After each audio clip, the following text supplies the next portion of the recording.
కాచుకొనుము. నీ త్రోవకు కావలి వారిని కాపు పెట్టుము. నీ సైన్యమును ప్రోగు చేసుకొని పోరునకు ఆయుధము కమ్ము. ప్రియులారా, నహూము ప్రవక్త ద్వారా దేవుడు నినవేతో అస్సిరియాతో మాట్లాడుతూ ఉన్నాడు. ఎందుకంటే ఇక్కడ మనం రెండు విషయాలు చూస్తున్నాం.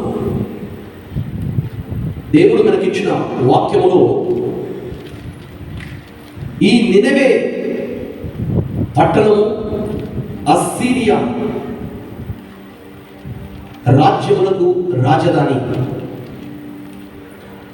దేవుడు ఇజ్రాయేలు ప్రజలు పాపము చేసినప్పుడు, విగ్రహారాధనకు పాల్పడినప్పుడు, దేవుని యొక్క ఆజ్ఞలు అతిక్రమించి దేవుని యొక్క ఆజ్ఞలకు విరుద్ధంగా జీవించినప్పుడు దేవుడు తన ప్రవక్తలను పంపి వారు హృదయ పరివర్తన చెందాలని, వారి జీవితాన్ని మార్చుకోవాలని, వారి నడవడికను మార్చుకోవాలని హెచ్చరించినప్పుడు, గద్దించినప్పుడు ఇశ్రాయేలు ప్రజలు ప్రవక్తల యొక్క మాటలను పెడచెవిన పెట్టి వాళ్ళ ఇష్టానుసారముగా, వాళ్ళకు బుద్ధికి తోచిన విధముగా వాళ్ళు జీవించడం మొదలుపెట్టారు.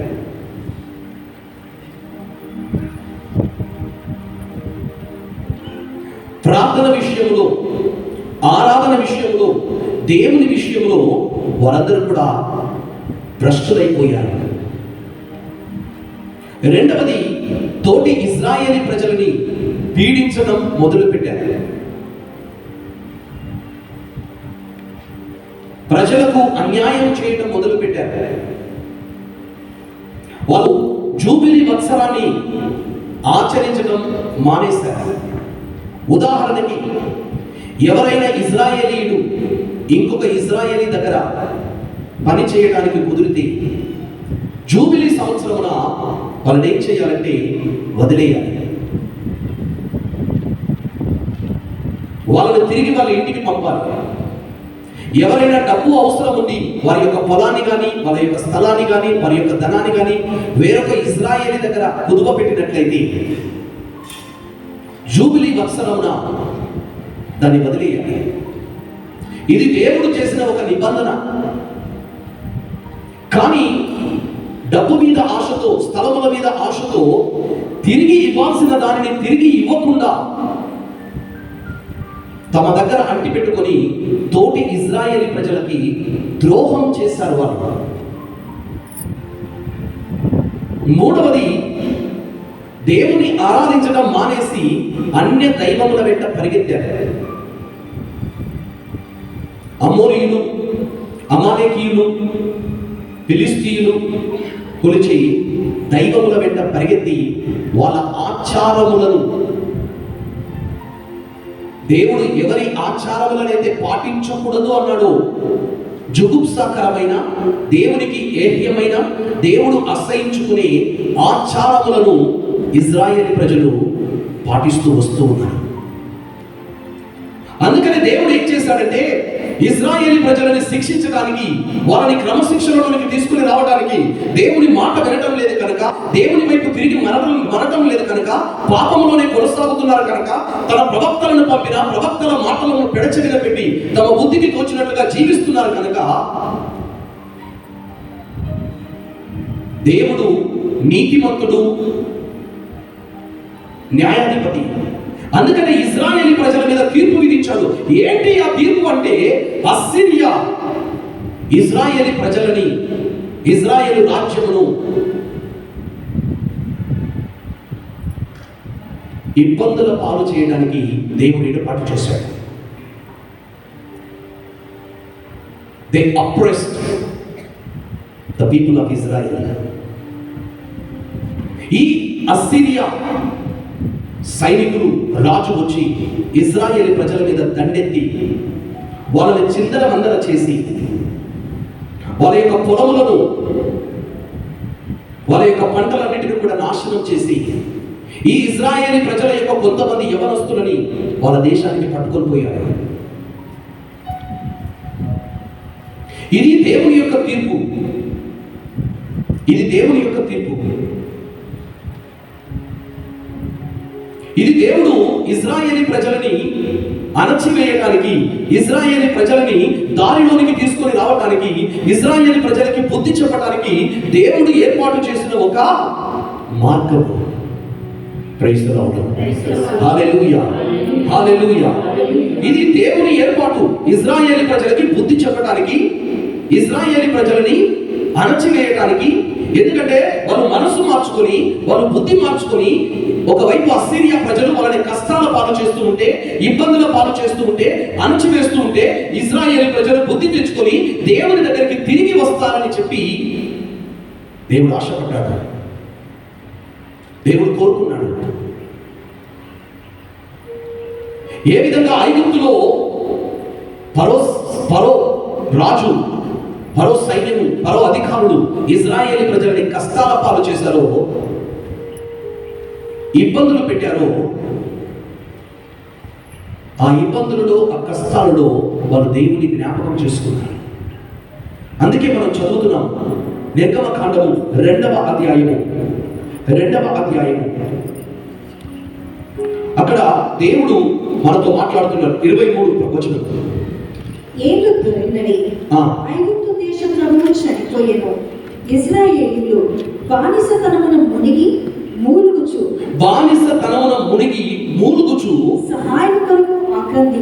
సహాయము కొరకు ఆక్రందించిరి. వారి ఆక్రందనము దేవుని చెవిన పడెను. Praise the Lord. Hallelujah, hallelujah. చూడండి ప్రియులారా, ఎందుకు దేవుడు అస్సీరియా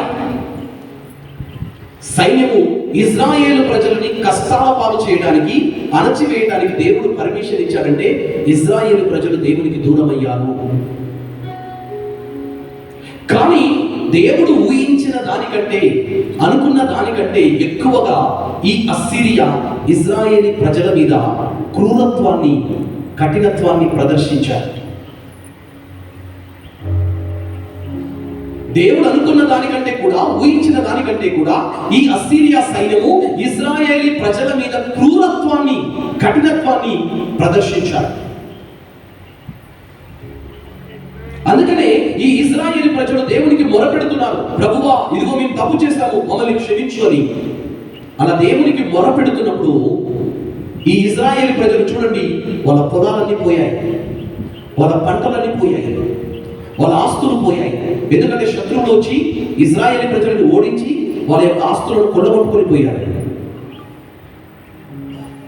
వాళ్ళ యొక్క పశువులని, పశు సంపదని కొల్లగొట్టుకొని పోయారు. అందుకే ఇప్పుడు దేవుడు అస్సీరియాతో నహూము ప్రవక్త ద్వారా మాట్లాడుతున్నాడు. అందుకే మనం చదువుతున్నాము, హిస్టారికల్ బ్యాక్గ్రౌండ్, చారిత్రక సత్యాలను మనం కొన్ని తెలుసుకుంటున్నాం. నహూము గ్రంథము 2వ అధ్యాయం 1వ వచనం వల్ల చదవమా. నిన్ను నాశనం చేయువాడు నీ మీదికి ఎత్తి వచ్చుచున్నాడు, ఇప్పుడు నీ మీదికి దండెత్తి వచ్చుచున్నాడు. నీ పురుషులను సంరక్షించుకొనుము, నీకు చేతనైతే నీ పురుషులను కాపాడుకో. నీ త్రోవకు కావలి వారిని కాపు పెట్టుము, నీ త్రోవకు కావలి వారిని కాపలా పెట్టుము. నీ సైన్యమును ప్రోగు చేసుకో. పోరునకు ఆయుధం కమ్ము, పోరులకు సిద్ధపడు. దేవుడు ఆ యొక్క అస్సీరియా మీద, నినెవే పట్టణం మీద యుద్ధాన్ని ప్రకటిస్తున్నాడు.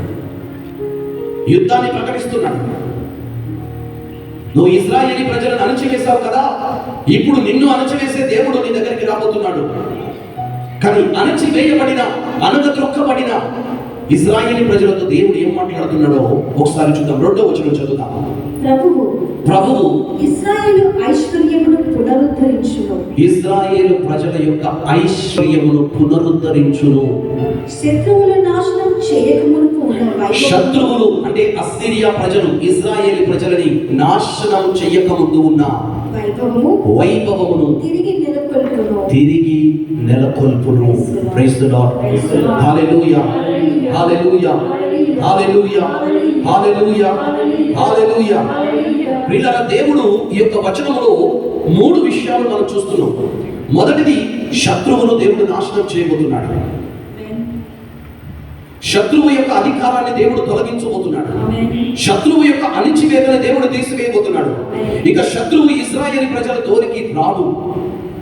ఎందుకంటే శత్రువుకి ఇశ్రాయేలు ప్రజలకు మధ్య దేవుడు నిలబడుతూ ఉన్నాడు. God is standing between the enemy and the people. తన ప్రజలకు మధ్య, తన ప్రజల యొక్క శత్రువులకు మధ్య దేవుడు నిలబడుతున్నాడు. ఇది దేవుడి మొదటి కార్యం. ఇశ్రాయేలీ ప్రజలని అణిచివేయకుండా, ఇశ్రాయేలీ ప్రజలని శ్రమల పాలు చేయకుండా, ఇశ్రాయేలీ ప్రజలని కడగళ్ళ పాలు చేయకుండా, ఇశ్రాయేలీ ప్రజలు మళ్ళా కన్నీళ్ళ పర్యంతం కాకుండా దేవుడు ఇశ్రాయేలీ ప్రజలకి ఒక రక్షకుడుగా, సంరక్షకుడుగా, కావలివానిగా, సైనికుడిగా నిలబడబోతున్నాడు. No more enemy. ఇక ఏ శత్రువు కూడా ఇశ్రాయేలీ ప్రజల మీద దండెత్తి ఇశ్రాయేలీ ప్రజల్ని అణచివేయలేరు. ఇశ్రాయేలు ప్రజలని కడగండ్ల పాలు చేయలేరు. ఇశ్రాయేలీ ప్రజలని నాశనం చేయలేరు. ఇది దేవుడు చేసే మొదటి కార్యం. రెండవ కార్యం ఏంటంటే, అక్కడ వాక్యం పలుకుతున్నట్టుగా మీ ఐశ్వర్యమును నేను పునరుద్ధరిస్తాను. మీ ఐశ్వర్యమును నేను పునరుద్ధరిస్తాను. ఎందుకంటే వాళ్ళు పంటలు కోల్పోయారు, భూములు కోల్పోయారు, పశువులను కోల్పోయారు. శత్రువులు దాడి చేయడం వలన తమ కుటుంబాలలో ఉన్న సంపదను, వెండి బంగారములను వాళ్ళు కోల్పోయారు.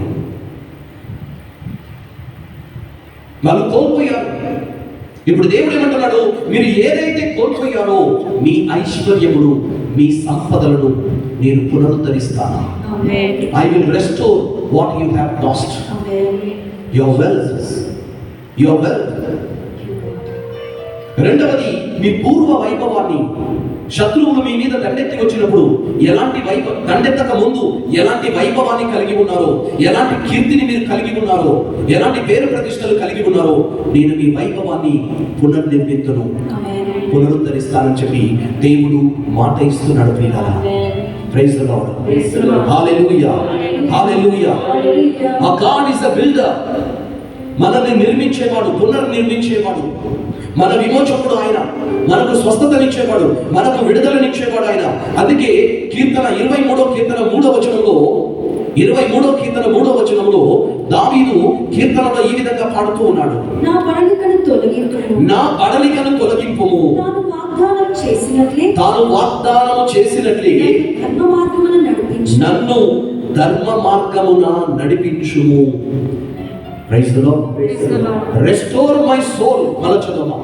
నా బడలికను తొలగించు, నా బడలికను, నా అలసటను తొలగించుము. తాను వాగ్దానం చేసినట్లే, తాను వాగ్దానం చేసినట్లే నన్ను ధర్మ మార్గమున నడిపించు, నన్ను ధర్మ మార్గమున నడిపించును. The Lord will restore.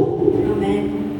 నేను అలసిపోయాను, నేను సొలసిపోయాను, కానీ నా బడలికని, నా సొలసినతనాన్ని దేవుడు నూతనీకరిస్తాడు. నూతన ఎనర్జీ, నూతన శక్తి, నూతన బలాన్ని దేవుడు నాకు దయచేస్తాడు. ఇది దేవుడు, దావీదు దేవుని యొక్క నమ్మదగిన తనాన్ని తలుచుకుంటూ ప్రభువే నా కాపరి అని చెప్పి పాడిన ఒక స్తుతి గీతం అండి, పాడిన ఒక స్తుతి గీతం. ముందుగా మనం మొదటి భాగాన్ని చూసుకుంటే ప్రియులారా, మన జీవితంలో ఉన్న శత్రువు ఎవరు? ఆనాడు ఆ ఇశ్రాయేలీ ప్రజలకి అస్సిరియా శత్రువుగా ఉంది. ఆ అస్సిరియా ఇశ్రాయేలీ ప్రజలను రాచి రంపాన పెట్టారు, కడగళ్ళ పాలు చేశారు, అణచివేశారు, కంప్లీట్గా అనగదొక్కారు, దోచుకున్నారు. ఇశ్రాయేలీ ప్రజల యొక్క గృహాల మీద పడి వాళ్ళ సంపదలన్నీ కూడా దోచుకున్నారు. అందుకే దేవుడు అన్నాడు, నేను మళ్ళా మీకు తిరిగి ఐశ్వర్యాన్ని ఇస్తానంటున్నాడు. దోచుకున్నారు. ఈరోజు ప్రియులారా, మన జీవితంలో మనం చూస్తున్నాము, మన శత్రువు సైతాను. ఎందుకంటే వాక్యం పలుకుతున్నట్లుగా 1 పేతురు 5వ అధ్యాయం 7వ వచనంలో దేవుని వాక్కు ఈ విధంగా పలుకుతుంది, మెలకువతో జాగరూకులై ఉండుడు, మీరందరూ కూడా మెలకువతో ఉండుడు. శత్రువు సైతాను. ఎవరండి? ఎవరైనా మీ ఫ్రెండా, మీ చుట్టమా, లేకపోతే మీ ఇంటికి వచ్చే మీ బంధువా? చెప్పండి గట్టిగా. ఎవరైనా? వాక్యం ఏం చెప్తుంది? మీ శత్రువు సైతాను. మీ బంధువు కాదు, మీ ఇంటికి వచ్చే చుట్టం కాదు, మీ శత్రువు సైతాను. చదువు. గర్జించు సింహం వలె తిరుగాడుచు ఎవరిని కబలించాలి, ఎవరిని నాశనం చేయాలి, ఎవరి సంతోషాన్ని, ఎవరి అభిషేకాన్ని, ఎవరి ఆనందాన్ని దొంగిలించాలి, ఎవరి సంపద దొంగిలించాలి. యోహాను సువార్త 10వ అధ్యాయం 10వ వచనం. దొంగవాడు దొంగిలించుటకు, హత్య చేయుటకు, నాశనము చేయుటకు మాత్రమే. నిన్ను దీవిస్తానికి కాదు, నిన్ను సంతోష పెట్టడానికి కాదు, నిన్ను ఆనందంగా ఉంచడానికి కాదు, నిన్ను ఐశ్వర్యవంతునిగా చేయడానికి కాదు, నిన్ను పునరుద్ధరించడానికి కాదు, నిన్ను ఉన్నతమైన వ్యక్తిగా మార్చడానికి కాదు, నిన్ను పైకెత్తడానికి కాదు, నిన్ను నాశనం చేయడానికి, నీ దగ్గర ఉన్నది తీసుకోవడానికి, దొంగతనం చేయడానికి, హత్య చేయడానికి మాత్రమే వచ్చును. హత్య చేయడానికి మాత్రమే వచ్చును. సైతాను మొదటగా ఏం చేస్తున్నాడంటే ప్రియరా, నీకు దేవునికి మధ్య ఉన్న సంబంధాన్ని, నీ మీద ఉన్న అభిషేకాన్ని వాడు దొంగిలిస్తాడు. మోసపూరితంగా ఏ విధంగా ఆదామును సైతాను మోసగించాడో, వక్రబుద్ధితో ఏవను ఆదామును సైతాను మోసగించి దేవునితో వరకున్న బంధాన్ని దూరం చేశాడు. నీకు దేవునికి మధ్య ఉన్న బంధము ప్రియులారా, దేవుడు నీకు ఇచ్చిన జ్ఞానస్థానం ద్వారా నువ్వు పొందుకున్న అభిషేకము సైతానుని నిద్రపోనివ్వదు. సైతానుని నిద్రపోనివ్వదు. వారి ఉద్దేశం ఒకటే, వారి లక్ష్యం ఒకటే, నీ యొక్క అభిషేకాన్ని నిర్జీవముగా చేయటం, ఎండిపోయినట్లుగా చేయటం,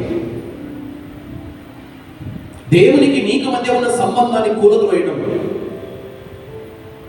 దేవునికి నీకు మధ్య శత్రుత్వాన్ని తీసుకొని రావటం, దేవుని మీద, ప్రార్థన మీద, వాక్యం మీద నీ మనసు సన్నగిల్లిపోయేటట్టుగా చేయటం, ప్రార్థన మీద ఆసక్తిని కోల్పోయేలా చేయటం. అందుకే కొంతమంది అంటారు, ప్రార్థన చేయబుద్ధి కావట్లేదు, వాక్యము చదవబుద్ధి కావట్లేదు, గుడికి వెళ్ళబుద్ధి కావట్లేదు.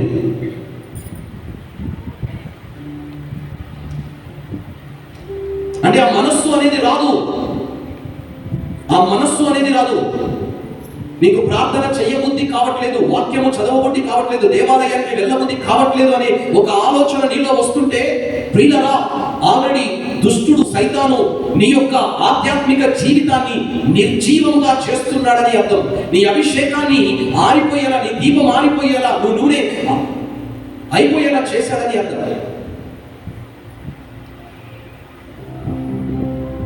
దేవునితో నీకున్న బంధాన్ని తెంచివేయడం. Praise the Lord. Hallelujah, hallelujah, hallelujah, hallelujah, hallelujah. Satan is trying to destroy your relationship with God. దేవునికి నీకు మధ్య ఉన్న బంధాన్ని కొట్టివేస్తే చాలండి. ఎందుకంటే నిన్ను పాపం వైపు నడిపిస్తే, దేవునికి అవిధేయత చూపించేలా నిన్ను ప్రేరేపిస్తే, నిన్ను పాపం, దేవునికి ఇష్టం లేని కార్యములు చేయడానికి నిన్ను నడిపిస్తే చాలు.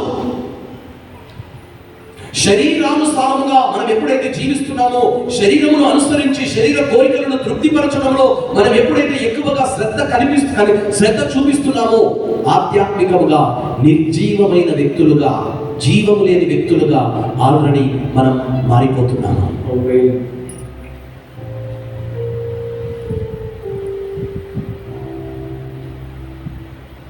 నిర్జీవమైన వ్యక్తులుగా మారిపోతున్నాము.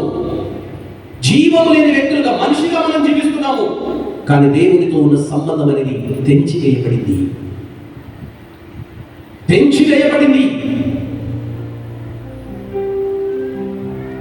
నీ శత్రువైన సైతాను. ఎందుకంటే సైతాను నిన్ను దేవునికి దూరం చేస్తే స్థానండి నీ పతనము దానంతట అదే ప్రారంభమవుతుంది.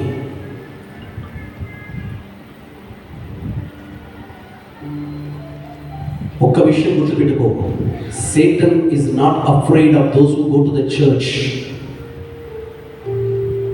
దేవాలయానికి వెళ్ళే వాళ్ళను చూసి సైతాను భయపడడండి. భక్తి కార్యాలు చేసే వాళ్ళను చూసి సైతాను భయపడడు. ఎవడైతే మోకరిస్తాడో, ప్రార్థన చేస్తాడో, దేవుని ఆరాధిస్తాడో వాళ్ళు చూసి సైతాను భయపడతాడు.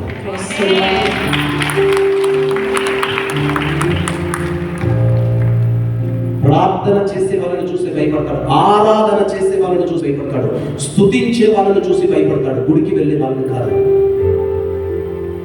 ఎందుకంటే దేవాలయానికి వెళ్ళే వాళ్ళందరూ కూడా దేవునితో సంబంధం ఉన్నది అనడానికి గ్యారెంటీ లేదు.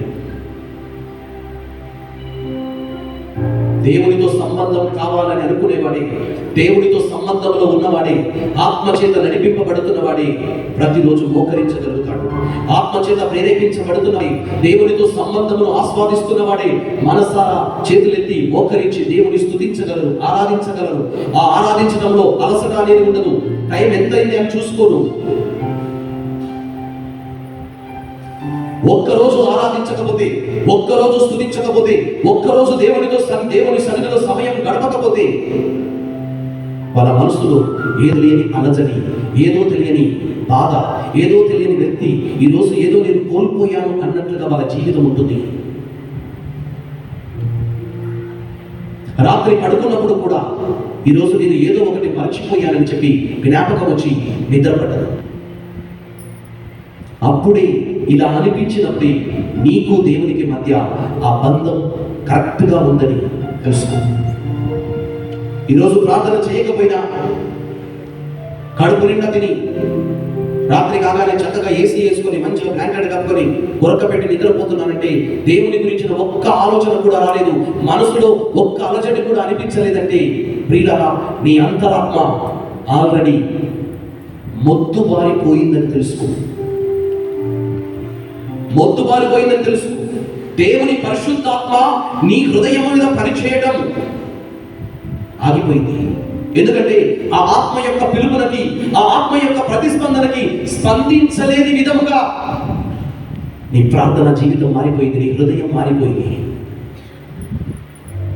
నేను ఎప్పుడు చెప్తాను, పరిశుద్ధాత్మ దేవుడు చాలా సున్నితమైన వ్యక్తి. నువ్వు ప్రార్థన చేయనప్పుడు, దేవుని సన్నిధిలో కూర్చున్నప్పుడు, ప్రార్థనా జీవితాన్ని, దేవునితో నీకున్న సంబంధాన్ని నిర్లక్ష్యం చేస్తున్నప్పుడు, లేదా ఏదైనా పాపం చేయకూడని పని చేస్తున్నప్పుడు పరిశుద్ధాత్మ దేవుడు వచ్చి కనువిప్పు కలిగిస్తాడు. ఆ తప్పుల గురించి, పాపమును ఒప్పుదలను కలిగిస్తాడు. ప్రార్థన చేయని ఒక చిన్న ఆలోచన నీ మనసులో పెడతాడు. ఈరోజు నేను మీకు ఒక రహస్యం చెప్తాను. ఎప్పుడైతే నీకు సరిగా ప్రార్థన చెయ్యబుద్ధి కాదు, కొన్నిసార్లు we feel like praying, మనకి ప్రార్థన చెయ్యాలి అనిపిస్తుంది. ఇమోషన్, మన యొక్క ఇమోషన్ ప్రార్థన చెయ్యాలి అనిపిస్తుంది. కానీ ఒక రహస్యం చెప్తాను, ఎప్పుడైతే నీకు ప్రార్థన చెయ్యబుద్ధి కాదో, చెయ్యాలని అనిపించదో, కొన్నిసార్లు నువ్వు ప్రార్థన చేస్తే నీకు చాలా బాగా అనిపిస్తుంది. ఏదో తెలియని ఆనందం, ఏదో తెలియని సంతోషము, ఏదో తెలియని ఒక తన్మయంత్వం, కమ్మదనం బాగుంటుంది, నీకు బాగా అనిపిస్తుంది. ఏదో తెలియని తృప్తి నీకు కలుగుతుంది. కానీ నేను చెప్పిన ఇవన్నీ ఏది కాకుండా నీకు తృప్తి లేదు, ఆ మంచి ఫీలింగ్ లేదు. కానీ అలాంటి సమయంలో ఏ ఫీలింగ్స్ లేనప్పుడే, ఎందుకంటే నీ ప్రార్థన జీవితం అనేది, దేవునితో నీ ఆరాధన అనేది, నీ స్తుతి అనేది మనుషుల యొక్క ఫీలింగ్స్ తో కాకుండా విశ్వాసాన్ని బట్టి ప్రార్థన చెయ్యబుద్ధి కానప్పుడే, ప్రార్థన చెయ్యాలని ఆలోచన రానప్పుడే, బలవంతంగా ఎప్పుడైతే నువ్వు కూర్చుంటున్నావో, దేవుని ఆరాధిస్తున్నావో, వాక్యాన్ని చదువుతున్నావో, ప్రార్థన చేస్తున్నావో, మొరపెడుతున్నావో, విజ్ఞాపన చేస్తున్నావో, దేవునితో పోరాడుతున్నావో, ప్రియులారా, దేవునికి నచ్చే, దేవుడు మెచ్చే అతి ప్రియమైన ప్రార్థన అదే. That is the prayer that will bring many many results. అలాంటి ప్రార్థనని అనేకమైన ఆశీర్వాదాలను తీసుకొని వస్తుంది. Praise the Lord.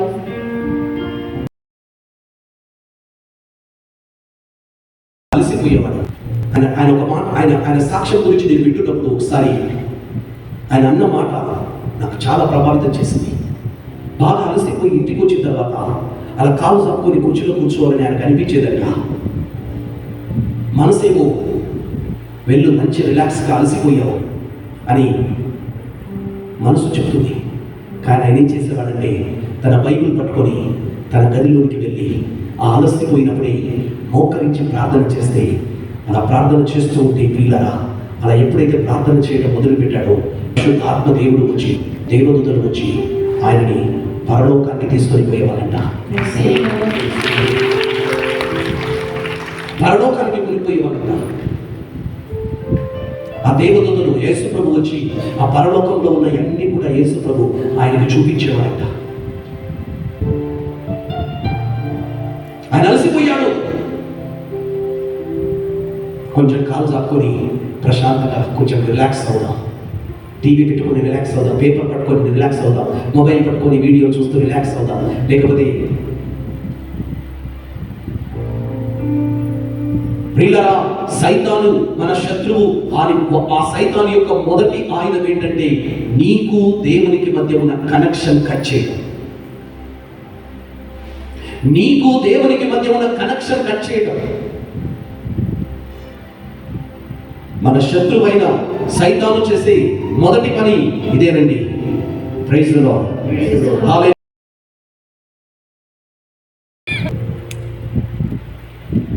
ఆమెను చూడగానే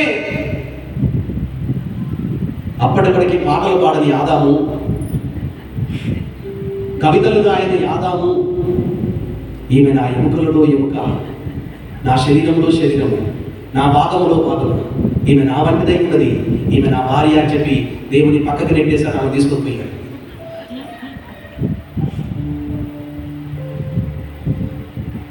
నా బైబిల్ అట్టే ఉంది.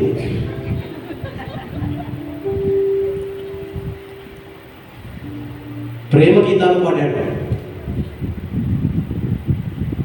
బంధం బానే ఉంది, కలిసిమెలిసి బానే జీవించారు. కానీ ఎప్పుడైతే ఇద్దరు తప్పు చేశారో, దేవుడు ఏదైనా వనంలోనికి నడుచుకుంటూ వస్తున్నాడు, ఆయన అడుగుల చప్పుడు విని వీళ్ళిద్దరు ఏం చేశారు? చెట్ల కొమ్మల మధ్యలో దాక్కున్నాడు. దేవుడు వచ్చి అడుగుతున్నాడు, ఆదాము నువ్వెక్కడా? ఇదిగో నీ అడుగుల చప్పుడు విని నేను భయపడి ఇదిగో చెట్ల పొదల మధ్యలో దాక్కున్నాను. నేను తినవద్దన్న పండు, చెట్టు పండు తిన్నావా? సమాధానం ఏముండాలి? అవునయ్యా, తప్పు చేశాను, తెలివి తప్పు, బుద్ధి లేదు, తెలివి తప్పాను, తిన్నాను. కానీ అలా ఒప్పుకోలే. ఇదిగో నువ్వు ఇచ్చావుగా ఒక ఆమె నాకు తోడుగా, నా ఎముకలలో ఎముక, నా శరీరంలో శరీరము, నా భార్య అన్నాడు. ఇప్పుడు ఏమన్నాడు? ఇదిగో నువ్వు ఇచ్చావుగా. ఇప్పుడు అప్పుడేమో చెప్పకుండా తీసుకొని పోయాడు, ఇప్పుడేమో నువ్వు ఇచ్చావుగా అంటున్నాడు. ఏం చేశాడు? నిందించాడు. He blamed them. He did not take responsibility for his sin. తను తప్పు చేశాడు, కానీ చేసిన తప్పుకి బాధ్యత తీసుకోలేదు. తన తప్పుని తన భార్య మీద నెట్టేశాడు. అప్పుడే వాళ్ళ బంధములో చీలిక. You see how Satan worked? ఏ విధంగా సైతాను వాళ్ళ మధ్యలో, భార్య భర్తల అనుబంధం మధ్యలో ఏ విధంగా పనిచేశాడో చూడండి. అక్కడే మనస్పర్ధ తీసుకొని వచ్చాడు, అక్కడే వారిద్దరి మధ్యలో చీలిక తీసుకొని వచ్చాడు. అప్పుడు ఒకరినొకరు నిందించుకోవడం మొదలు పెట్టారు. నేను అనుకుంటున్నా వాళ్ళిద్దరు కొట్టుకోవచ్చు కూడా. చేయి చూపించినప్పుడు మరి నీకు ఇస్తున్నప్పుడు నువ్వేం చేశావు, ఎందుకు తిన్నావని గొడవ పడవచ్చు ఇద్దరు. మనం ఇంట్లో గొడవ పడినట్లుగా. పోనీ వాళ్ళను వదిలేస్తే వాళ్ళ పిల్లలు కైను ఏవేరు, ఇద్దరు అన్నదమ్ములు, రక్త సంబంధికులు. చూడు, సైతాను కైను పట్టుకున్నాడు. అందుకే దేవుడు వచ్చి హెచ్చరించాడు, కైను పాపము నీ ఇంటి ముంగట పొంచి ఉన్నది, జాగ్రత్త అని దేవుడే వచ్చి కైనుతో మాట్లాడి హెచ్చరించాడు. దేవుడే వచ్చి కయీనుతో మాట్లాడి హెచ్చరించాడు. పాపము నీ ఇంటి ముంగిట పొంచి ఉన్నది, అసూయతో రగిలిపోతున్నావు, ద్వేషంతో రగిలిపోతున్నావు. నీ తమ్ముడు అంటే అసూయ ద్వేషంతో రగిలిపోతున్నావు, ఎందుకు? జాగ్రత్త అని దేవుడి హెచ్చరించినా కానీ చివరికి ఏం చేశాడు? తన తమ్ముని రాయి తీసుకొని తల పగలగొట్టి చంపేశాడు.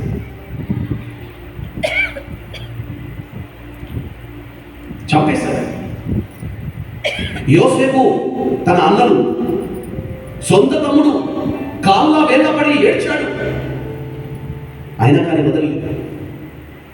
సొంత తమ్ముని ఇష్మాయిలీని చంపేశాడు. తండ్రి దగ్గరికి వెళ్ళి అబద్ధం చెప్పారు, ఇదిగో ఒక క్రూర జంతువు అని తినేసిందని.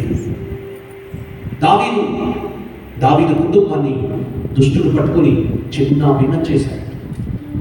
బిడ్డలందరూ కూడా, కొడుకులందరూ కూడా దావీదుకు శత్రువులుగా మారిపోయారు. కొడుకులు దావీదుకు శత్రువులుగా మారిపోయారు. కుటుంబం అంతా, కుటుంబ సంబంధాలన్నీ కూడా చిన్న భిన్నమైపోయాయి.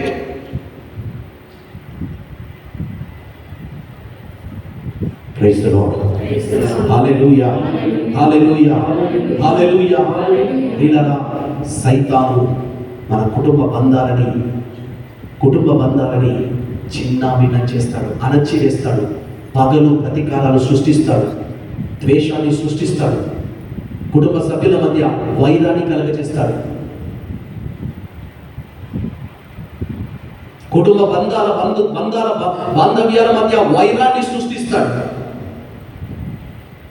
ఎందుకంటే సైతాను ఎప్పుడు కలిపేవాడు కలని విడదీసేవాడే.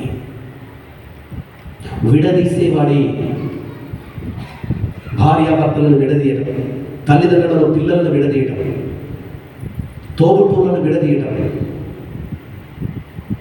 స్నేహితులను విడదీయటం. వాడు ఎప్పుడు కూడా కలపడండి. కలిపితే పాపం చేయడానికి మాత్రమే కలుపుతాడు. దుష్టుని పని కుటుంబాలని నాశనం చేయటం, కుటుంబాలని చిన్నాభిన్నం చేయటం, బాంధవ్యాలను, బంధుత్వాలను చిన్నాభిన్నం చేయటం, అణచివేయటం, ఇది వాని పని. కానీ దేవుడు విరిగిపోయిన కుటుంబాలని, విరిగిపోయిన బంధాలని ఆయన పునరుద్ధరించేవాడు. God restores broken relationships. God restores broken relationships. మూడవది ప్రియులారా, దుష్టుడు అటాక్ చేసేది శత్రువైన సైతాను. మన మిత్రుడు కాదు, మన బంధువు కాదు, మన చుట్టం కాదు, మీ శత్రువైన సైతాను. ఏ విషయంలో నిన్ను అణచివేస్తాడు అంటే దేవునితో నీకున్న సంబంధంలో విషయంలోనే కాదు, ప్రార్థన విషయంలోనే కాదు, లేక నీ కుటుంబ విషయంలోనే కాదు. మూడవదిగా నీ కుటుంబాన్ని ఏ విషయంలో అణచివేస్తాడంటే ఆర్థిక విషయంలో, ఫైనాన్సెస్.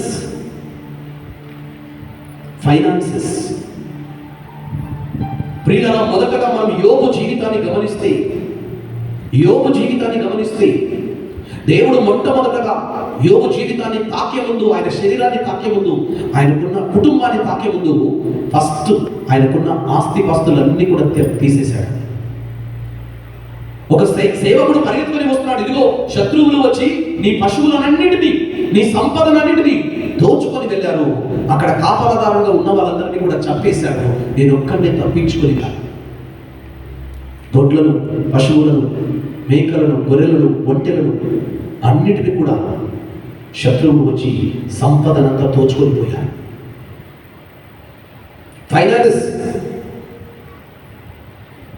ఫైనాన్సెస్.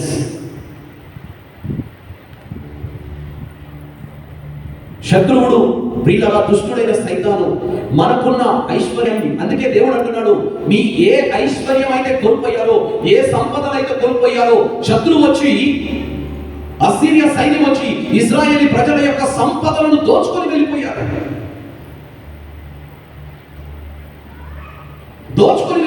అందుకే దేవుడు ఇప్పుడు ఏమంటున్నాడు, నేను మిమ్మల్ని ఐశ్వర్యవంతులుగా పునరుద్ధరించెదను, మీరు కోల్పోయిన సంపదను నేను మరలా మీ దగ్గరికి తీసుకొని వస్తాను. ఆమేన్. ఈరోజు మనకు రాయబడిన వాక్యం అదే.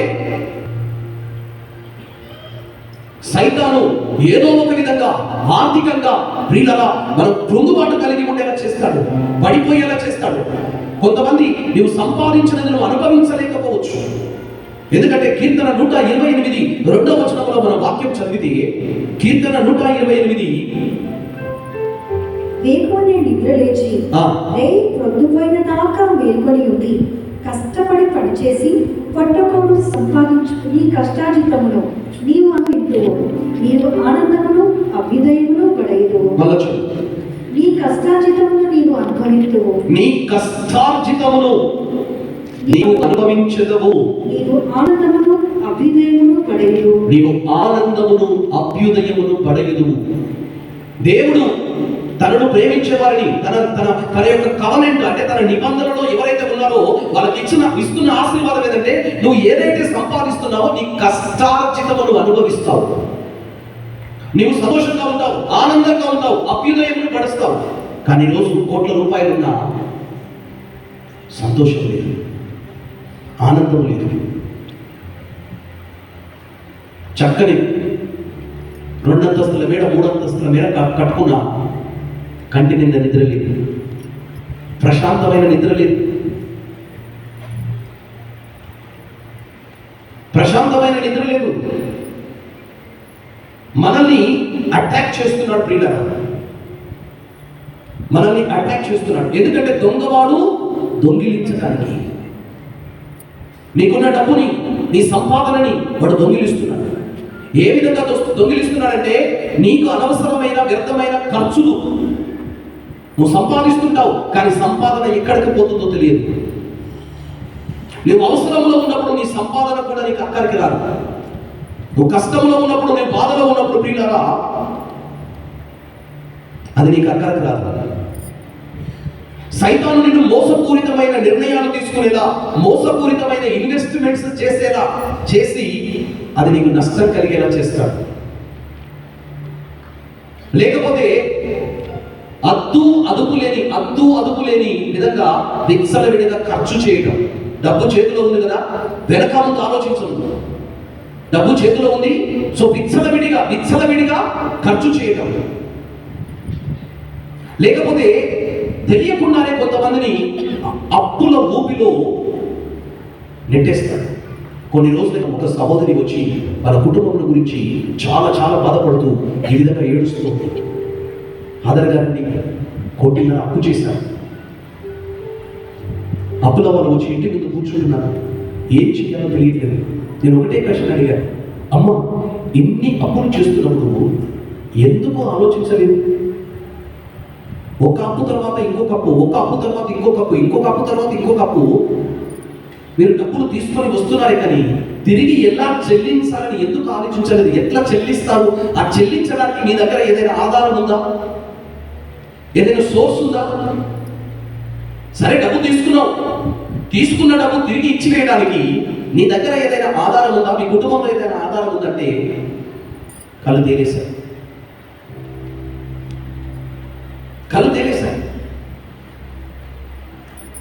చివరికి వాళ్ళకి పరిస్థితి ఎట్లా వచ్చిందంటే, వాళ్ళు ఉంటున్న ఇల్లు, ఆ అప్పించిన వాళ్ళు వచ్చి ఇల్లు వదిలేసి వెళ్ళిపోండి, ఇల్లుని మాకు రాసిచ్చేయండి. వాళ్ళకున్న ఆస్తి అదే. ఇల్లు వదిలేసి ఎక్కడికి పోవాలి ఫాదర్? ఏ రోడ్డు మీదకి వెళ్ళాలి? ఏ బస్ స్టాండ్లోకి వెళ్ళాలి? వాళ్ళకున్నది ఒకటే ఆధారం, ఇల్లు. అప్పుల వాళ్ళు వచ్చి మా అప్పు చెల్లించండి, లేకపోతే ఇల్లు మా పేరు మీద రాసి చేసేయండి, ఇంట్లో నుంచి బయటకు వెళ్ళిపోండి. ఒక్క ప్రశ్న, అప్పు తర్వాత అప్పు ఎలా చేసుకుంటారు? ఎందుకు కూర్చొని ఆలోచించలేదండి? ఏమో ఫాదర్ తెలియదు, అలా అప్పులు చేసుకుంటూనే వెళ్ళాము. చూడు, సైతాను ఒక వ్యక్తిని, కుటుంబాన్ని ఫైనాన్షియల్గా నాశనం చేయడానికి ఏ విధంగా అప్పు అనేది ఒక బలహీనత. జ్ఞాపకం చేసుకో, ఒక హద్దు మీరిందంటే ఆ అప్పు అనేది ఒక బలహీనతగా మారి సైతాన్ ఏం చేస్తాడంటే ఇక ఆర్థికంగా ఎప్పుడు కూడా నువ్వు కోలుకోలేకుండా దెబ్బ కొట్టేలా ఆ అప్పు అనే ఊపిలో నిన్నే కాదు నీ తర్వాత నీ పిల్లలు కూడా ఆ అప్పుకు బాధ్యత వహించి వాళ్ళ తర్వాత వాళ్ళ పిల్లలు కూడా కొన్ని తరాల వరకు ఆ అప్పు అనే ఊపి అనేది చిక్కుకుపోతారు. చాలా మందికి అర్థం కావట్లేదు. మీరు గమనించండి, మీ కుటుంబాలను గమనించండి. మీ తాతలు ఎట్లా ఉన్నారు, తండ్రులు ఎట్లా ఉన్నారు, మీరు ఎట్లున్నారు, మీ పిల్లలు ఎట్లా ఉన్నారు, వాళ్ళ స్థితి ఏంటి? It's a trap.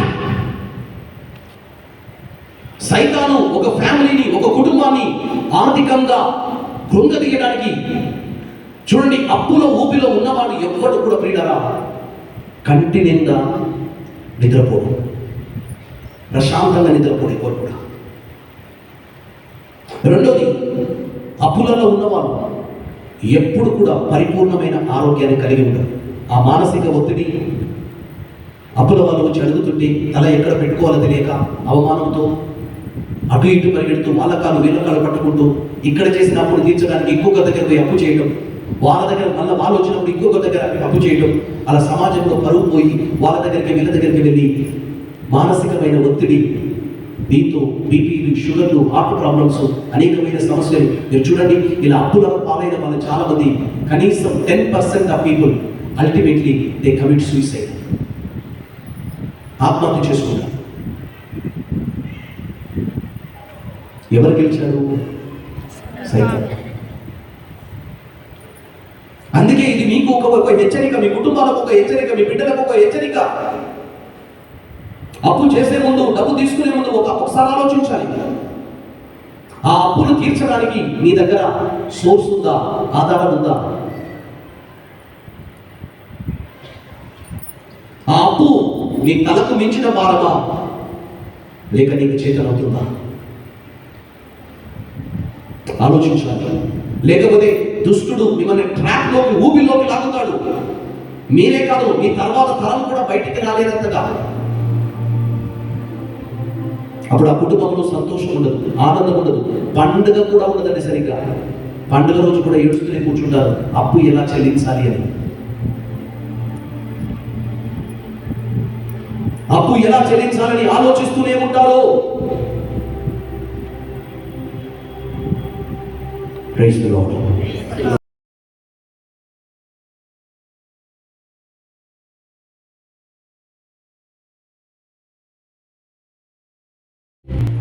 నువ్వు ఎత్తబడటానికి, నువ్వు ప్రయోజకుడు కావడానికి, నీ కుటుంబము ప్రయోజకులు కావడానికి, మీ బిడ్డలు ప్రయోజకులు కావడానికి, ఎదగటానికి దేవుడిచ్చిన అవకాశాలు,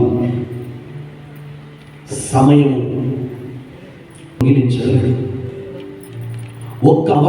దేవుడిచ్చిన ఒక అవకాశం కోల్పోతే, వచ్చిన ఒక అవకాశం కోల్పోతే ప్రియులారా కొన్ని సంవత్సరాల వరకు వేచి ఉండాల్సిన పరిస్థితి. When we don't see the God given opportunity, దేవుడు మనకిచ్చిన ఒక అవకాశాన్ని మనం చూడలేకపోతే, గుర్తించలేకపోతే, ఆ అవకాశం కోల్పోవడం వలన సమయాన్ని, ఎదుగుదలను కోల్పోవాల్సి వస్తుంది. ఇది అనేక మంది జీవితాలలో జరుగుతుంది.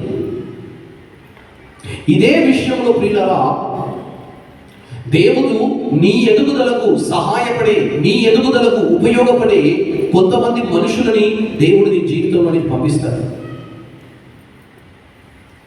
ఎందుకంటే నీకు సహాయం కావాలి, అది ఏ విషయమైనా సరే.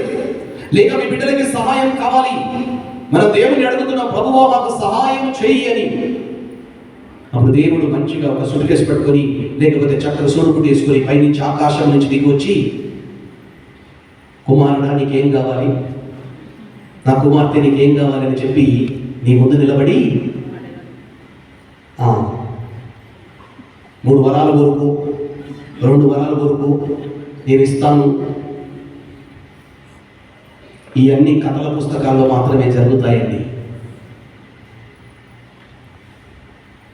ఊహాలోకంలో మాత్రమే జరుగుతాయి. నీవు సహాయము అడిగినప్పుడు, నువ్వు ఒక సమస్యలో ఉన్నప్పుడు, నువ్వు ఒక ఇబ్బందిలో ఉన్నప్పుడు దేవుని వైపు చూస్తూ ఉంటే, ప్రియులారా, నీవు దేవుని వైపు చూసి ప్రార్థన చేస్తూ ఉంటే, ఆ సమస్య నుంచి నీవు బయటకు రావడానికి ఎవరైతే నీకు సహాయం చేయగలరో అలాంటి మనుషులని దేవుడు నీ జీవితంలోనికి పంపిస్తాడు.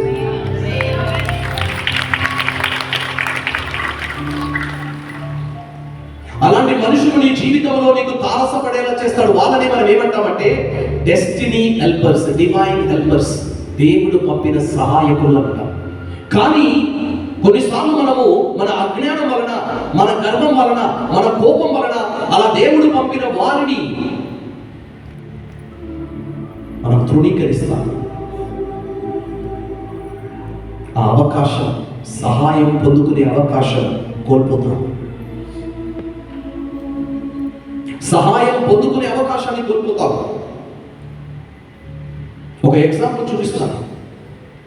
దేవుడు ఇశ్రాయేలు ప్రజలని ఐగుప్తు నుంచి తీసుకొని వచ్చిన తర్వాత వారితో నిబంధన చేసుకున్నాడు, ఒడంబడిక చేసుకున్నాడు. మీరు నా బిడ్డలుగా ఉంటారు, నా ప్రజలుగా ఉంటారు, నేను మీ దేవుడిగా ఉంటానని చెప్పి దేవుడు ఇశ్రాయేలు ప్రజలతో ఒడంబడిక చేసుకున్నాడు. మంచిదే. అక్కడి నుంచి వాళ్ళందరినీ కూడా దేవుడు అబ్రహాముకి, ఈసాకుకి, యాకోబుకి వాగ్దానం చేసిన కానాను భూమికి, పాలు తేనెలు జాలువారే భూమికి వారిని తీసుకొని వెళ్ళాలని నిశ్చయించుకున్నాడు. దానికి ముందుగా వేగు నడిపించడానికి ఒక్కొక్క గోత్రం నుంచి ఒక్కొక్కరిని ఎన్నుకొని 12 మందిని వేగు నడిపించడానికి తీసుకెళ్ళాడు. ఆ వేగు నడిపిన వారు 40 రోజులు వేగు నడిపి తిరిగి వచ్చారు. దాంట్లో 10 మంది దేవుని మీద నమ్మకం ఉంచకుండా, దేవుని మీద విశ్వాసం ఉంచకుండా, ప్రజలందరూ కూడా ధైర్యాన్ని నీరుగార్చేలా నెగటివ్గా, ప్రతికూలంగా మాట్లాడారు. 2 మాత్రము దేవుడు మనకు అవకాశం ఇచ్చాడు. ఇదే సమయము, ఎందుకంటే దేవుడు మనతో ఉన్నాడు. అగ్ని స్తంభమై, మేఘస్తంభమై మనతో ఉన్నాడు. ఐగుప్తు దాస్యం నుంచి మనల్ని విడిపించుకొచ్చాడు. ఐగుప్తులో మన కోసం 10 అరిష్టాలు చేశాడు. ఇశ్రాయేలు ప్రజలను కాపాడి ఐగుప్తీయులను నాశనం చేయడానికి దేవుడు వారి మధ్యలో వారికి వినాశనం కలిగేలా 10 అద్భుతాలు చేశాడు. మన ముందున్న ఎర్ర సముద్రాన్ని చీల్చి పొడి నీళ్ళ మీద నడిపించుకొని వచ్చి శత్రువులని అదే నీళ్ళలో ముంచివేశాడు. అంటే దేవుని హస్తం మనతో ఉంది, దేవుని సన్నిధి మనతో ఉంది. మండుచున్న ఆ కొండ మీద దేవుని మనం చూసాము, ఆయన స్వరం వినాము. అదిగో ఆకాశంలో ఆయన అగ్ని స్తంభమై, మేఘ స్తంభమై మనతో కలిసి నడుస్తున్నాడు, మనతో ఒప్పందం చేసుకున్నాడు. పరలోకము నుంచి మన మీదికి మన్నాను కురిపిస్తున్నాడు, కడుపు నిండా భోజనం పెడుతున్నాడు. అంటే దేవుడు మనతో ఉన్నాడు. ఐగుప్తు బాంధవ్యము నుంచి, ఐగుప్తు యొక్క బానిసత్వం నుంచి విడిపించిన దేవుడు మనతో ఉన్నాడు. కనుక ఇదే అవకాశము, ఇదే సమయము, కమాన్ వెళ్ళి ఆక్రమించుకుందాం. మన దేవుడు మనకు వాగ్దానంగా ఇచ్చిన స్వాస్థ్యమును మనం ఆక్రమించుకుందాం అని చెప్పి యెహోషువ, కాలేబు, మోషే అందరూ కూడా ఉత్సాహవంతులుగా ఉన్నారు. కానీ ఈ 10 మంది రిపోర్ట్ వల్ల, ఈ 10 మంది చెప్పిన మాట వలన ఆ ప్రజలందరూ కూడా నీరు కారిపోయి దేవుని మీద, మోషే మీద గొనిగారు, సరిగారు, తిట్టుకున్నారు. దేవుడు వాళ్ళకు ఒక అవకాశం ఇచ్చాడు. వాగ్దాన భూమికి వెళ్ళడానికి సమయం ఇది. దేవుడు అద్భుత కార్యాలు చేస్తున్నాడు. మహాశక్తివంతునిగా, శక్తివంతముగా తన బలాన్ని ప్రదర్శించి, తన మహిమను, అధికారాన్ని ప్రదర్శించి ఇశ్రాయేలు ప్రజలను నడుపుతున్నాడు. కానీ దేవుని యొక్క శక్తిని చూడకుండా, ఆయన బలాన్ని చూడకుండా, ఆయన నడిపింపును చూడకుండా, ఆయన సన్నిధిని చూడకుండా, ఎందుకంటే అగ్ని స్తంభంగా కళ్ళ ముందు కనిపిస్తుంది దేవుని సన్నిధి, కళ్ళ ముందు దేవుని సన్నిధి కనిపిస్తుంది, అగ్ని స్తంభముగా కనిపిస్తుంది, వాళ్ళ కంటికి కనిపిస్తుంది. ఉరుములు మెరుపులతో ఆ అగ్నిలాగా మండుతుంది ఒక మేఘం. ఆ మేఘం కదిలినప్పుడు వీళ్ళు కదులుతున్నారు, అంటే దేవుడు కదులుతున్నాడని. కానీ ఆ దేవుని నమ్మకుండా ఈ 10 మంది మాటలు నమ్ముకొని దేవుని మీద తిరగబడ్డారు, మోషే మీద తిరగబడ్డారు. దేవుని కోపం వచ్చి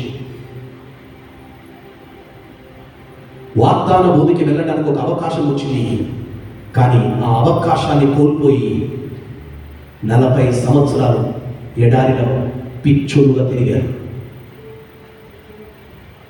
ఆ ఐగుప్తును దాటి 20 సంవత్సరాల పైన ఉన్న ఎవరైతే ఉన్నారో 20 సంవత్సరాల పైబడి ఆ ఎర్ర సముద్రము దాటి యువతలకి వచ్చిన 20 సంవత్సరాల కంటే అంటే 21వ సంవత్సరం నుంచి ఎవరైతే ఉన్నారో వాళ్ళలో ప్రతి ఒక్కడు చచ్చిపోయిందాక దేవుడు వాళ్ళని పిచ్చోళ్ళలాగా ఎడారిలో ఒక స్థలం నుంచి ఇంకొక స్థలానికి, ఒక స్థలం నుంచి ఇంకో తిప్పుతూ 40 సంవత్సరాలు చేశారు. ఎందుకు ఎడారిలో పిచ్చోళ్ళలాగా తిరిగారంటే దేవుడు ఇచ్చిన అవకాశాన్ని కోల్పోయారు.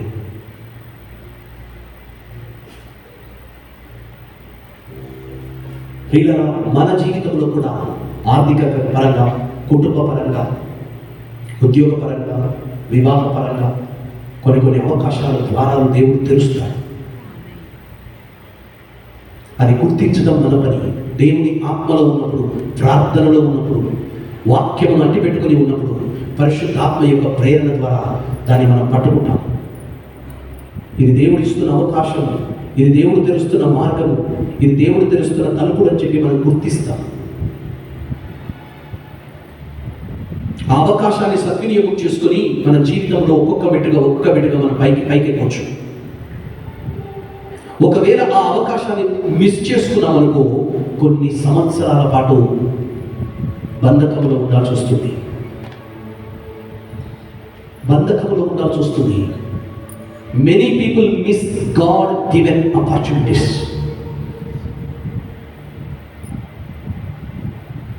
నాకు తెలుసు, నా జీవితంలో నేను ఒకసారి మా సిస్టర్ గారు, ఆధ్యాత్మికంగా నా ఎదుగుదలకు తోడ్పడిన ఒక సిస్టర్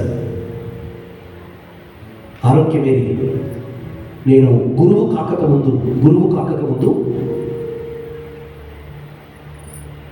నేను వడకం చేయడానికి ఒకసారి కన్యాకుమారి వెళ్ళాను. అక్కడ సిస్టర్స్ ఒక చిన్న వడకం నడిపిస్తున్న వడకం సెంటర్ ఉంది. ఒక 100-150 మంది మాత్రమే అక్కడ ఉండొచ్చు. సో అక్కడ ఒక చిన్న వడకం సెంటర్ అక్కడ నడిపిస్తున్నారు 2 సిస్టర్స్ కలిపి. సో నేను ఒక్కడే వెళ్ళాను. నా ఒక్కరి కోసం సిస్టర్స్ మంచిగా ఒక వడకం ఇచ్చారు నాకు, 2 కలిసి. నేను ఆల్రెడీ హైదరాబాద్ రావడానికి ట్రైన్ టికెట్ బుక్ చేసుకున్నాను. అది జస్ట్ నా ఆర్డినేషన్ ముందే జనవరిలో వెళ్ళాను. జనవరి 10వ తారీఖు నా రిటర్న్ టికెట్. కానీ సిస్టర్ అక్కడ నాతో కూర్చొని ఇంకొక 2 రోజులు వడకంలో కూర్చో. God wants to give you, God wants to bless you. దేవుడు అనేకమైన ఆత్మ వరాలతో నింపాలని కోరుకుంటున్నాడు. ఒక 2 రోజులు ఉందని. కానీ ఆల్రెడీ నేను టికెట్ బుక్ చేసుకున్నాను. నేను అన్నాను, నేను వెళ్ళిపోతా సిస్టర్. ఐ నెవర్ రియలైజ్డ్ దాని యొక్క ప్రభావం నా జీవితం మీద ఎంతగా పడుతుందో నేను అప్పుడు గ్రహించలేదు. ఆర్డినేషన్ ఉంది సిస్టర్, పోయి అరేంజ్మెంట్ చేసుకోవాలి, నేను వెళ్ళిపోతాను సిస్టర్ అని చెప్పి సిస్టర్కి చెప్పాను. ఇంకా సిస్టర్స్ చాలా బాధపడ్డారు. అయ్యో, ఇంకొక 2 రోజులు ఈ అబ్బాయి ఇక్కడ ఉంటే దేవుడు ఈ అబ్బాయిని ఎంతో గొప్పగా ఆశీర్వదించబోతున్నాడు. ఈ అబ్బాయి కష్టపడాల్సిన పని లేదు. దేవుడు ఆ అవకాశాన్ని ఇస్తున్నాడు, పరలోకం తెరుస్తున్నాడు, గొప్పగా అభిషేకిస్తున్నాడు. ఒక్కొక్క వరము, ఆత్మ వరాలను పరిచయం చేయడానికి కావలసిన వరాలను దేవుడు కుమ్మరిస్తున్నాడు అని చెప్పి సిస్టర్ గారు వాళ్ళిద్దరు మాట్లాడుకుంటున్నారు. వాళ్ళు కూడా బాధపడ్డారు. కానీ బడకం అయిపోయింది. అప్పటికే 5 రోజులు వాళ్ళతో ఉన్నాను. కానీ తిరిగి వచ్చిన తర్వాత, పరిచర్యలో ప్రవేశించిన తర్వాత అప్పుడు నాకు అర్థమైంది నేను ఏం కోల్పోయాను అని, ఎలాంటి వరాలు కోల్పోయాను అని. ఆ వరాల కోసం ఎన్నోసార్లు దేవుని మందిరంలో కూర్చొని ఏడ్చాను. చాలాసార్లు కన్నీరు కార్చాను. దేవుడు నాకు అవకాశం ఇచ్చాడు. అవకాశం ఇచ్చినప్పుడు నేను దుర్వినియోగపరిచాను. దేవుడు ఇచ్చిన అవకాశాన్ని గుర్తించలేదు. తర్వాత ఇజ్రాయేల్ ప్రజలు ఎడారిలో తిరిగినట్లుగా నా జీవితం కూడా కొన్నిసార్లు అట్లా అయింది. అది ఏ విషయమైనా కావచ్చు, ఆర్థిక విషయం కావచ్చు, డబ్బు విషయం కావచ్చు, లేకపోతే ఉద్యోగ విషయం కావచ్చు, ఏ విషయమైనా కావచ్చు. దేవుడు ద్వారాలు తెరుస్తాడు, దుష్టుడు కూడా ద్వారాలు తెరుస్తాడు. దేవుడు ద్వారం తెరిచేది నీ ఎదుగుదలకి, నీ ఆశీర్వాదానికి. దుష్టుడు ద్వారం తెరిచేది నేను నాశనం చేయడానికి. అందుకనే మనకి డిజర్న్మెంట్, ఆత్మ వివేచన వరం అనేది చాలా ముఖ్యం. కానీ ఇక్కడ ఒక సంతోషకరమైన వార్త ఏంటంటే ప్రియులారా, దేవుడిచ్చిన అవకాశాలని, దేవుడిచ్చిన నైపుణ్యాలని, దేవుడిచ్చిన తలాంతులని నీవు ఉపయోగించుకోపోయినప్పటికీ కూడా, ఆ అవకాశాలను కోల్పోయినప్పటికీ కూడా, దేవుడిచ్చిన సమయాన్ని నువ్వు కోల్పోయినప్పటికీ కూడా, దేవుడు నీ జీవితంలో నీ ఎదుగుదలకి, నువ్వు ప్రయోజకుడి కావడానికి, నువ్వు పైకి తీసుకుని రావడానికి, నిన్ను నడిపించడానికి, ఆత్మీయమైన సలహాలు ఇచ్చి నీతో నిలబడి నీ కుటుంబాన్ని ప్రోత్సహించి, నీ బిడ్డల్ని ప్రోత్సహించి ముందుకు దేవుడి యొక్క ప్రణాళిక ప్రకారంగా ముందుకు నడిపించడానికి దేవుడు పంపిన మనుషులని నువ్వు గుర్తించకపోయినప్పటికీ కూడా సమయము వృధా అయినా యావేల గ్రంథం 2వ అధ్యాయం 5వ వచనం చదవండి. యావేల గ్రంథం 2వ అధ్యాయం 5వ వచనం.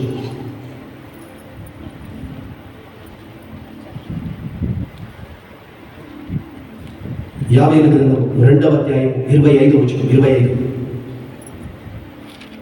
నా విడుదల మీరు కోల్పోయిన పంటను నేను మీకు మరలా ఫస్ట్ నుంచి మిడతల దండు మీ పైర్లను తినివేసిన కాలము సంవత్సరములు.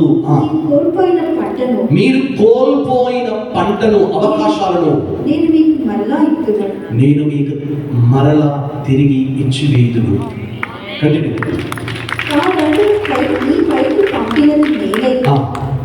ఇప్పుడు మీరు సమృద్ధిగా భుజించి సంతృప్తి చెందుదురు. మీకు మహోపకారములు చేసిన ప్రభువును మీరు స్తుతించి కీర్తింతురు. అక్కడ దేవుడు ఏమంటున్నాడంటే, ఇశ్రాయేలు ప్రజల పైరు పంటల మీదకి మిడతల దండులు వచ్చాయి. ఆ మిడతల దండులు ఏం చేశాయంటే ఆ సంవత్సరం పండిన పంట అంతా కొరికి వేశాయి. మామూలుగా మిడతల దండు వస్తే అసలు ఏం మిగలదు, ఆకు కూడా మిగలదు, ఫుల్గా తినేస్తాయి. అసలు ఏం దొరకదు, ఇక పంట అనేది ఉండదు. పంట చేతికి వచ్చి పంట ఇంటికి వస్తుంది అన్న కాలంలోనే మిడతల దండు వచ్చి ఆ పైరు మీద పడింది. ఆ శ్రమంతా వ్యర్థమైపోయింది, ఆ సంవత్సరం అంతా వ్యర్థమైపోయింది. కానీ ఇప్పుడు దేవుడు ఏమంటున్నాడంటే, మీరు ఏ పంట అయితే కోల్పోయారో, ఏ సమయాన్ని అయితే కోల్పోయారో, ఏ శ్రమనైతే మీరు కోల్పోయారో, ఏ అవకాశాలైతే కోల్పోయారో, మీరు కోల్పోయిన దానికంటే రెట్టింపుగా నేను మళ్ళా మీకు అవకాశాలు ఇస్తాను, నేను మళ్ళా పునరుద్ధరిస్తాను, నేను మిమ్మల్ని దీవిస్తాను, నూతనమైన అవకాశాలు ఇస్తాను. కోల్పోయిన సమయాన్ని మళ్ళా మీరు తిరిగి పొందుకుంటారు. వీళ్ళ ఇక్కడ అర్థం ఏంటంటే, కోల్పోయిన సంవత్సరాలు, కోల్పోయిన కాలం అని అక్కడ రాయబడింది. దేవుడు ఏమంటున్నాడు, కోల్పోయిన కాలం అంటే ఆ కాలంలో నీ చేతికి రావాల్సిన పంట, నీ కుటుంబంలో జరగాల్సిన కార్యములు, మీ జీవితంలో, మీ కుటుంబాలలో, మీ బిడ్డల జీవితాలలో జరగాల్సిన ఎదుగుదల అది జరగలేదు. 2025లో నీ జీవితంలో ఏది జరగాలో, నీ కుటుంబంలో ఏది జరగాలో, మీ బిడ్డలకు ఉద్యోగం రావాలి, లేక పిఆర్ రావాలి, స్థిరపడాలి, వివాహం జరగాలి, ఇది కావాలి, ఆర్థికంగా ఎదుగుదల కావాలి, మీరు ఆశించినంతగా మీరు ఇన్వెస్ట్మెంట్ చేస్తారు, దానికి ఇన్వెస్ట్మెంట్కి తగినంత విధంగా మీకు లాభం రావాలి. కానీ ఇవేమి జరగలేదు. సమయం అంతా వృధా అయిపోయింది, కాలం అంతా వృధా అయిపోయింది, అవకాశాలన్నీ కోల్పోయారు. కానీ దేవుడు ఏమంటున్నాడంటే, నేను కోల్పోయిన అవకాశములను, కోల్పోయిన కాలమును, కోల్పోయిన సమయాన్ని నేను మళ్ళా పునరుద్ధరిస్తాను. I will restore. ఏ విధంగా రెస్టోరేషన్ అంటే, నేను ఏ విధంగా పునరుద్ధరిస్తాను అంటున్నాడంటే, రెండంతలు. అంటే నీవు కోల్పోయావు, సమయాన్ని వృధా చేసుకున్నావు అని గ్రహించలేనంత ఈ సంవత్సరం కోల్పోయింది, పోయిన సంవత్సరం కోల్పోయింది. నీకు రావాల్సింది, నీకు అందాల్సింది, మీ జీవితంలో నీకు సహాయం చేసిన వారు, ఎవరి సహాయం లభిస్తే నువ్వు పునరుద్ధరించబడతావో, నువ్వు ఎత్తబడతావో, ఆర్థికంగా దీవించబడతావో, ఎవరి సహాయం ద్వారా నువ్వు జీవితంలో ముందుకు వెళ్తావో, ఆధ్యాత్మికంగా ముందుకు వెళ్ళగలుగుతావో, ఆ అవకాశాలని కోల్పోయావు కనుక ఇప్పుడు రెండంతల ఆశీర్వాదం నేను నీ మీదకి తీసుకొని వస్తాను, రెండంతల అవకాశాలు నేను మీకు తీసుకొని వస్తాను. కోల్పోయావు అని గ్రహించకుండా సమృద్ధిని నేను నీకు దయచేస్తానంటున్నాను. నేను you will even forget the last. Enemy శత్రువు నిన్ను నాశనం చేయొచ్చు, కానీ శత్రువు మీద అధికారం కలిగి ఉన్నవాడు. అందుకే ఈ రోజు అంటున్నాడు దేవుడు ఇశ్రాయేలు ప్రజలతో, పూర్వ వైభవము నేను మరలా మీకు దయచేయను. I will bring back the glory and honor that you lost. మీ ఐశ్వర్యమును నేను పునరుద్ధరించదను, మీ వైభవమును నేను పునరుద్ధరించదను, మీ శత్రువుకి నీకు మధ్య నేను అడ్డుగా నిలబడతాను. ఇదిగో శత్రువుతో మాట్లాడుతున్నాడు, నినవే నువ్వు సిద్ధపడు, యుద్ధానికి సిద్ధపడు, నేను రాబోతున్నాను, నా ప్రజలు కాదు, నేను రాబోతున్నాను నీ మీద యుద్ధానికి. సో యుద్ధం అనేది నీది కాదు, దేవుడిది. శత్రువు దేవుడు పోరాడుతాడు, నీవు దేవుని పక్షంలో నిలబడాలి. నువ్వు దేవుని అంటి పెట్టుకుని ఉండాలి, దేవునికి తోడుగా ఉండాలి, దేవుని నీడగా ఉండాలి. పరిశుద్ధుని యొక్క రెక్కల మాటన ముందువాడు, రెక్కల నీడన ముందువాడు. నీకు సంరక్షణ, శత్రువు నిన్ను ముట్టుకోలేడు, అపవాది నిన్ను ముట్టుకోలేడు, నీకు హాని కలిగించలేడు, నీకు కీడు కలిగించలేడు, నీకు వినాశనము తీసుకుని రాలేడు. కుటుంబ పరంగా కానీ, ఆర్థిక పరంగా కానీ, ఆరోగ్య పరంగా కానీ, ఏ విషయంలోనైనా సరే వచ్చిన అవకాశాలు కానీ, నీ ఎదుగుదలకు ఉపయోగపడే అవకాశాలు కానీ ఏది కూడా నువ్వు కోల్పోవు. ఎందుకంటే నువ్వు ప్రభు పక్షంలో ఉన్నావు కాబట్టి ప్రభువు ఇక నుండి నీ శత్రువుగా ఉండబోతున్నాడు. The Lord is going to stand as an enemy to the enemy. దేవుడు నీ శత్రువుగా నిలబడతాడు అంటున్నాడండి. ఇదే ప్రభు మనతో అక్కడ మాట్లాడుతున్నాడు. Praise the Lord. హల్లెలూయా. అందరం లేచి నిలబడదాం.